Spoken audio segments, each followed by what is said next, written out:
Ladies and gentlemen, welcome back to another Hypixel Skyblock video. In today's video, I'm going to be talking about how to increase your damage with all the new updates and all the new things added to the game. So we're going to be going over a lot of the new weaponry, some armor for mid to late game players, and this guide is for mid to late game, as well as talismans and pets that I think are pretty good.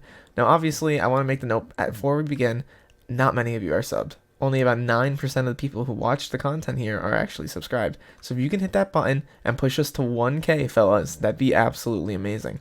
So thank you so much in advance.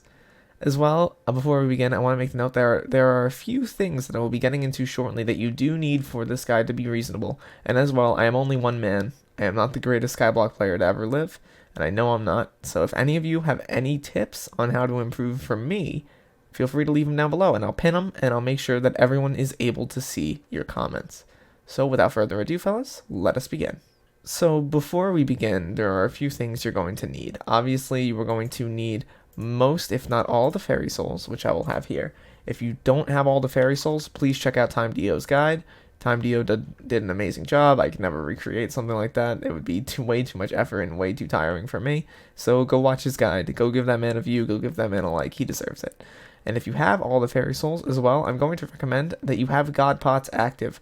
God Pots can be gotten from the booster cookie for about 800k, and I am also assuming that you have pretty decent abilities to make money here.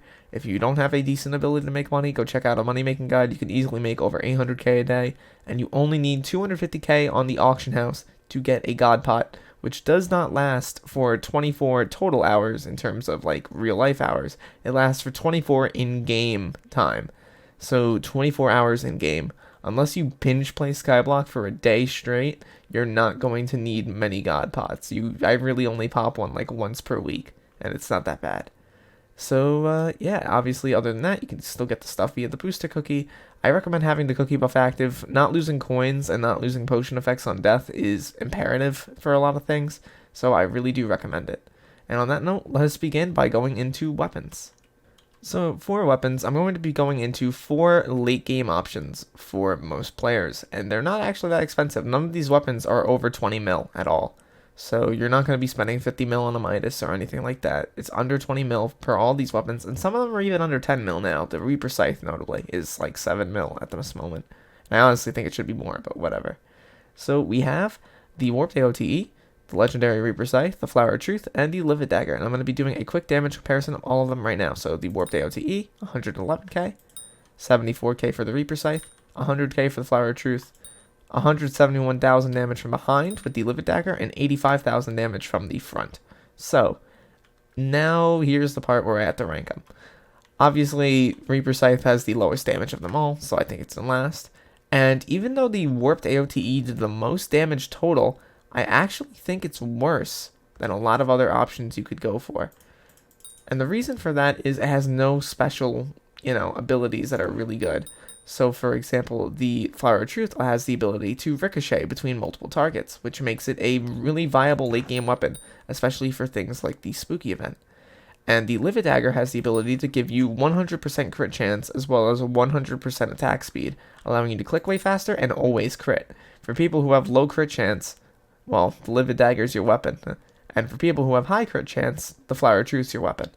I'll get into that more later, but just know that strength is a very important stat right now, and as you can see, you have a lot more of it when you're using the Flower of Truth. As well, I think you can sword swap for even more damage, but I have to get good at sword swapping, so there we go, 100k damage with the Flower of Truth. And then if I think I sword swap off of that, yeah, it does way more as well, 99k. So it's pretty nice to have both of these weapons. I honestly recommend getting both if you can. But now that we've talked about that and what you should have, which is the Flower of Truth or the Livid Dagger, let's go into armor, where you're not going to be spending that much money. So for the armor, we're going to launch right into it, and I'm going to be telling you how 3/4 Strong and 1/4 Tarantula is the best set for armor in terms of mid to late game. If you have Frozen Blaze or Superior or something, you might want to skip over this section. There'll be time slots down below.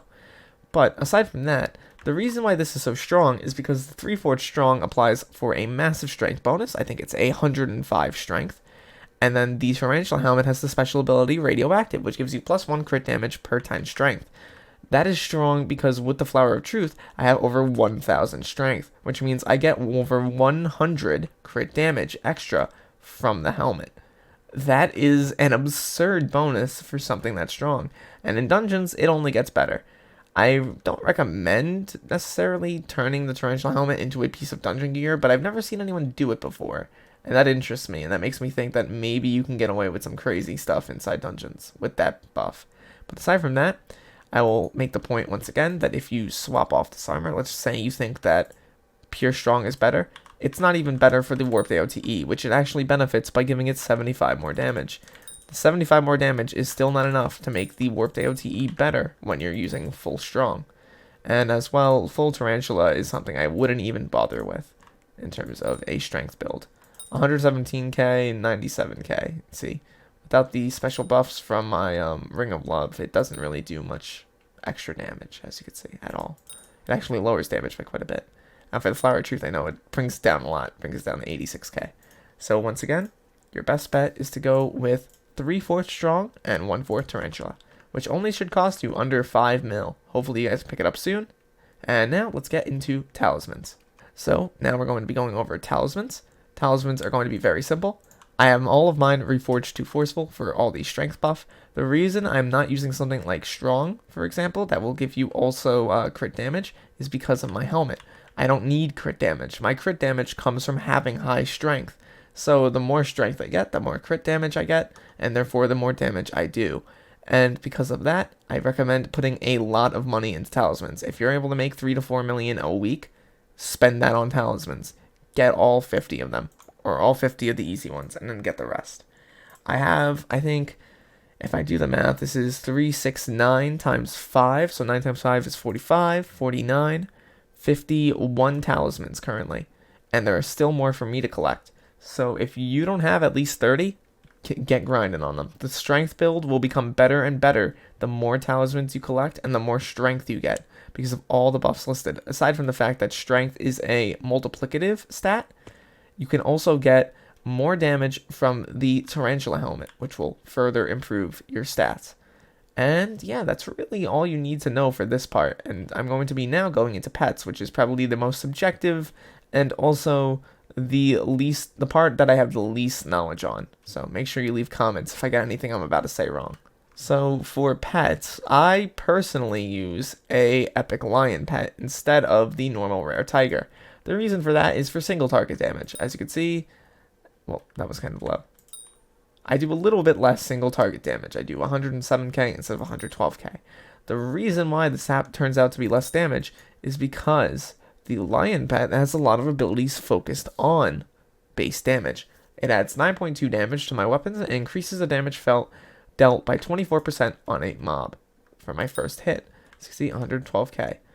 That is a lot of damage increases for single target. I can see though that lion, or rather tiger, would be much better for something like a dragon, where you have to hit a target multiple times because of the fact it has the 5% chance to strike twice. Having all that together makes the lion pet and tiger pets the two best for mid-game players in my opinion. However, I don't own all the pets. If anyone knows any better pets, please tell me in the comments below. I've seen a lot of people using mining the wither skeleton pet, which isn't bad. It does decent amounts of damage, but I personally don't like it as much. And yeah. Also, I recommend getting wolf pet for the increase to combat XP. More combat XP is really nice, and you don't lose out on much damage at all, as you can see. So, yeah. And on that note, I think that's where I'm going to end off the video. I hope you guys have gotten something out of this, and at least seen how another player uses his set. At the very least, this can be considered a big talk about my personal set and what I like to use. I hope you guys enjoyed. Please leave a like if you did. Subscribe down below. Check out my Twitch channel. Check out my YouTube, or not YouTube. Check out my Twitter. And I hope you all have an awesome day. And thank you so much for choosing to tune in and watch this one all the way to the end. And on that note, see you guys in the next video. Peace out, fellas.